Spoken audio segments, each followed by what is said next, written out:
नमस्कार, राम राम।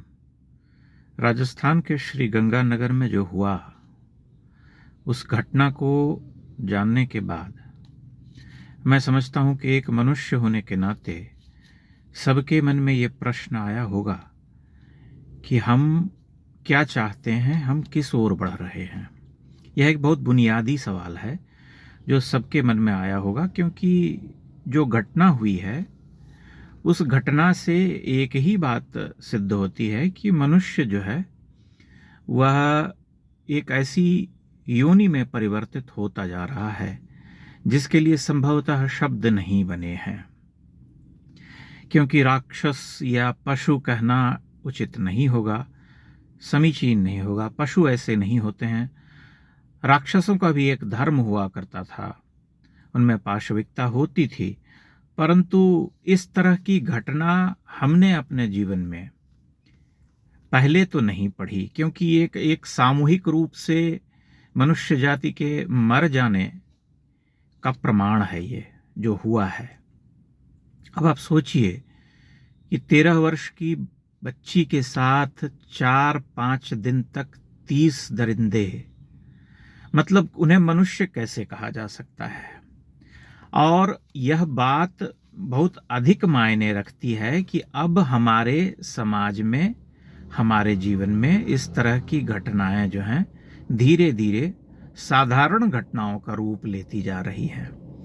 क्योंकि आए दिन हम देखते हैं कि पति पत्नी को मार रहा है, पत्नी पति को मार रही है, प्रेमी प्रेमिकाओं के बीच में कुछ इसी तरह की खूंखुरेजी चल रही है। कोई किसी को पहाड़ से धक्का दे रही है, कोई किसी का बोटी बोटी करके ड्रम में भर रहा है, कोई बाथरूम में मार करके उसको टाइल्स लगवा करके गाड़ दे रही है। तो कुछ मतलब इस तरह की घटना जो है अब इस देश में बहुत साधारण हो गई है कि लोगों की जान ले लेना अब कोई बड़ी बात नहीं है। जैसे हम कीड़े को मसल देते हैं या कुछ इस तरह से मक्खी मच्छर को मारते हैं, उसी तरह से मनुष्य एक दूसरे मनुष्य की जान लेने पर उतारू है। अहंकार और स्वार्थ इतना बढ़ गया है कि आदमी आदमी का मूल्य जो है उसके लिए अब शून्य हो गया है। ठीक है, मुझे पसंद नहीं आई तुम्हारी बात, या मेरे मन को कुछ रुच गया तो हो सकता है कि मैं आपकी जान ले सकता हूं, ले लूं। इस घटना ने एक तरह से इस मनुष्य जाति को सोचने पर विचार कर दिया है कि ये कहाँ जा रहा है। विशेष करके भारत, जिसके बारे में इस देश के लोगों को बहुत सारा भ्रम है कि बहुत महान देश है। मुझे भी लगता है कि बहुत महान देश है और इस देश के लोग जो है मूलतः बहुत अच्छे होते हैं, परंतु ऐसी घटनाएं अब साधारण होती जा रही हैं। इसलिए मेरा विश्वास डिगता जा रहा है मनुष्य जाति के ऊपर से। और मैं ये बार बार सोचने को विवश हो रहा हूं कि आदमी आखिर क्या चाहता है। क्या उसका विवेक मर गया है, उसकी बुद्धि मर गई है, उसकी मनुष्यता पूरी तरह से समाप्त होती जा रही है?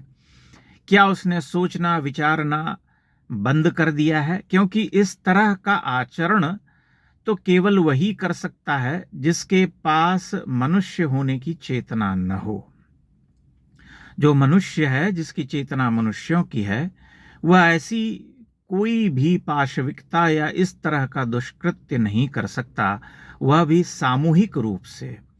मैं मान लूं कि चलो एक आध लोगों में ऐसी भयावहता होती है या ऐसी क्रूरता होती है कि वह कुछ इस तरह का दुष्कृत्य करे, लोग बलात्कारी होते हैं, परंतु यह तो 30-30 लोगों के द्वारा किया गया एक ऐसा दुष्कर्म है जिसने कि यह सोचने को विवश किया है कि सामूहिक रूप से अगर लोग इतने खराब हो सकते हैं, इतने क्रूर, इतने निर्मम और इतने वहशी, तो फिर यह समाज के रूप में परिणत होते जाने का सूचक है, न कि व्यक्ति विशेष पर जो है हम उंगली उठाने के लिए मतलब ये कहें कि नहीं, ये किसी एक व्यक्ति ने ऐसी घटना की है।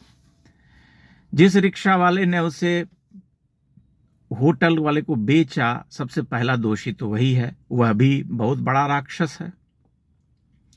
और उसके बाद अलग अलग होटल्स में उसको ले जा करके उस बेचारी बच्ची के साथ जो किया गया, उस यातना से क्या इस जीवन में उसे मुक्ति मिल सकती है? नहीं मिल पाएगी। उसके जीवन पर एक ऐसा वज्रपात हो चुका है कि अब वह जीवन भर थर थर कांपती रहेगी। उसका तो मनुष्य जाति से भरोसा उठ गया होगा।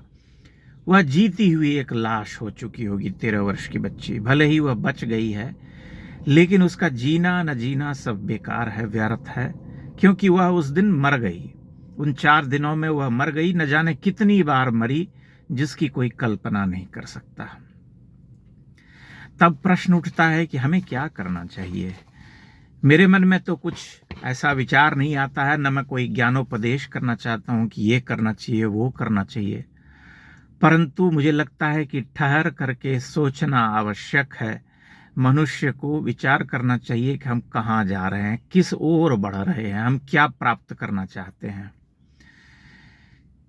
लोग कहते हैं कि शिक्षा व्यवस्था पूरी तरह से खत्म हो गई है। जो नैतिकता शिक्षा में थी पहले, उसका लोप हो गया है, कुछ भी स्थायी नहीं रहा, जीवन मूल्य पूरी तरह से नष्ट हो गया। ये सारी बातें सत्य हैं, हो सकती हैं बिल्कुल, लेकिन इस तरह की क्रूरता की मैं कल्पना नहीं कर सकता हूं कि अगर नैतिकता नष्ट हो भी गई तब भी थोड़ी बहुत तो बची होगी, थोड़ा बहुत तो, जिसे हम कहते हैं थोड़ी बहुत मानवता तो होगी, थोड़ा बहुत एक, जिसे हम कहते हैं कि भीतर एक कॉन्शियस होता है जो प्रश्न पूछता है मनुष्य से, क्या मुझे ऐसा करना चाहिए। क्योंकि यह किसी ऐसे मतलब ऐसे लोगों का दुष्कृत्य है जो मनुष्य होने की स्थिति से ऊपर उठे हुए हैं, यानी वे मनुष्य नहीं हैं, वे कुछ और हैं। इसलिए यह विचारणीय है, और विचारणीय इस अर्थ में है कि अब ऐसे लोगों की संख्या दिनों दिन बढ़ती चली जा रही है। छोटी छोटी बात पर बहुत ही क्रूरता से किसी की जान लेने की घटना जब साधारण हो जाए, आम हो जाए, तब समझना चाहिए कि मनुष्य जाति के ऊपर गंभीर संकट छा गया है। इस संकट को हम आंख मूंद करके नहीं टाल सकते, हमें आंखें खोल करके बहुत बड़े लेवल पर जन जागृति अभियान चलाना होगा। अन्यथा भारत देश की स्थिति बहुत ही खराब होती चली जाएगी। एक समाज के रूप में इस देश की स्थिति बहुत खराब होती चली जाएगी। अपराध की घटनाएं इस तरह से बढ़ती चली जाएंगी कि हम कुछ नहीं कर पाएंगे। इसका एकमात्र उदाहरण, इसका एकमात्र उपाय जो मैं समझ पाता हूं, वह है सामूहिक रूप से जागृति अभियान, जिसमें बढ़ चढ़ करके सबको हिस्सा लेना पड़ेगा। अन्यथा ये पाशविकता जो है हमें लील जाएगी। मैं तो नहीं समझ पा रहा हूं कि इसका निराकरण क्या है, क्योंकि इसने एक तरह से मुझे स्तंभित किया है कि कोई भी मनुष्य जाति सामूहिक रूप से इतना भयावह कार्य कर सकती है। बहुत पहले हमने घटना पढ़ी थी, रंगा बिल्ला नाम के 2 अपराधी थे। उस घटना ने दिल्ली को झकझोर करके रख दिया था 1978 में, और उसके बाद न जाने कितने रंगा बिल्ला हुए। जोड़ी में एकल मनुष्य के रूप में अपराध करने वाले बहुत सारे बलात्कारी, बहुत सारे ऐसे लोग जो पाशविकता से भरे हुए थे हैं। परंतु यह तो एक विचित्र घटना है, यह तो एक बहुत बड़ा प्रश्न है हमारे होने पर, हमारे एग्जिस्टेंस पर, हमारे अस्तित्व पर। एक समाज के रूप में हम कैसे आगे बढ़ रहे हैं, उसके ऊपर आप अपने विचार इस पर प्रकट कीजिएगा। और आपकी समझ में अगर कोई उपाय हो, या हम जैसे लोगों मतलब मनुष्य को बचाने के लिए क्या किया जाना चाहिए इस देश में, इसके बारे में अगर कोई सुझाव दे सकें तो अवश्य दीजिएगा। बहुत बहुत धन्यवाद।